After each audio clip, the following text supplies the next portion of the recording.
స్వాగతం, సుస్వాగతం గాయత్రి జ్యోతిష్ కేంద్రానికి. నేను మీ వంశీ ఆస్ట్రో. శ్రీ వాల్మీకి విరచిత శ్రీమద్ రామాయణం బాలకాండ 41వ సర్గ. ఇక్కడ సగరుడు తన కుమారుల రాక కోసం ఎదురు చూస్తున్నాడు. ఎన్నాళ్లకు తన కుమారులు యజ్ఞాశ్వముతో తిరిగి రాలేదు. అందుకని సగరుడు తన మనుమడైన అంశుమంతుని పిలిచి అతనితో ఇలా అన్నాడు: కుమారా, నీవు వీరుడవు, పరాక్రమవంతుడవు. నీ పినతండ్రులు యజ్ఞాశ్వము కొరకు వెళ్ళి చాలా కాలం అయ్యింది. వారు ఇంకా తిరిగి రాలేదు. నీవు పోయి వారి జాడ కనుక్కొనిరా. యజ్ఞాశ్వముతో తిరిగిరా. జాగ్రత్త, నీవు మహాబలవంతులతో పోరాడవలసి ఉంటుంది. కాబట్టి కావలసిన అస్త్రశస్త్రములను తీసుకుని వెళ్ళు. నీకు నమస్కరించిన వారికి తిరిగి నమస్కరించు. నిన్ను ఎదిరించిన వారిని నాశనం చెయ్యి. విజయుడివై తిరిగిరా అని పలికాడు.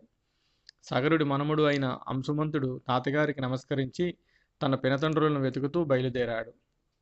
అంశుమంతుడు తన పినతండ్రులు తవ్విన మార్గంను వెతుక్కుంటూ వెళ్ళాడు. దారిలో అంశుమంతుడు దిగ్గజములను చూచాడు. వారిని తన పినతండ్రుల జాడను గురించి అడిగాడు.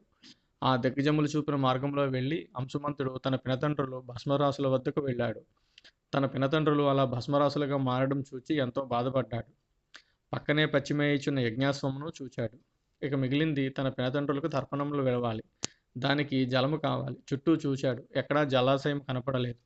అప్పుడు గరుడెడు అక్కడకు వచ్చాడు. గరుడెడు వరుసకు సగరపుత్రులకు మేనమామ అవుతాడు.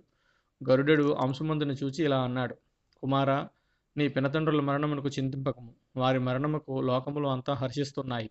నీ పినతండ్రులు అటువంటి దుర్మార్గులు. నీ పినతండ్రులు కపిల మహర్షి శాపముతో భస్మం అయ్యారు. వీరికి ఉదక తర్పణం ఇవ్వడం ఉచితం కాదు.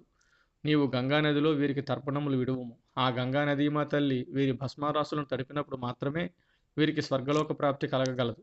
కాబట్టి నీవు వీరిని గురించి చింతింపక హయమును తీసుకొని పోయి నీ తాతగారి యజ్ఞమును నిర్వర్తింపుము అని అన్నాడు. గరుడిని మాట ప్రకారము అంశుమంతుడు యజ్ఞాశ్వమును తీసుకుని తన పురమును చేరుకున్నాడు. యజ్ఞదీక్షలో ఉన్న సగర చక్రవర్తి జరిగినదంతా చెప్పాడు. గరుడు తనకు తెలిపిన విషయములు అన్నీ చెప్పాడు. యజ్ఞాశ్వమును ఆయనకు అప్పగించాడు. సగరుడు తన కుమారుల మరణములకు చింతించాడు. తరువాత తేరుకొని యథావిధిగా యజ్ఞమును పూర్తి చేశాడు. ఇప్పుడు గంగను తీసుకొని వచ్చి కుమారుల భస్మరాసులను తడపడం ఎలాగా అని ఆలోచిస్తున్నాడు సగరుడు. ఎందుకంటే పవిత్ర గంగాజలం వారి భస్మరాసుల మీద పారితే కానీ వారికి స్వర్గలోకం సిద్ధించదు. గంగ దేవతల అధీనంలో స్వర్గములో ప్రవహిస్తూ ఉంది.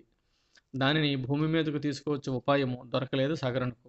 సగరుడు 30,000 సంవత్సరములు రాజ్యపాలన చేశాడు. కానీ గంగను మాత్రము భూమి మీదకు తీసుకుని రాలేకపోయాడు. కాలము తీరి సగరుడు స్వర్గస్థుడయ్యాడు. శ్రీమద్ రామాయణం బాలకాండ 41వ సర్గ సంపూర్ణము. ఓం తత్సత్. ఓం తత్సత్. ఓం తత్సత్.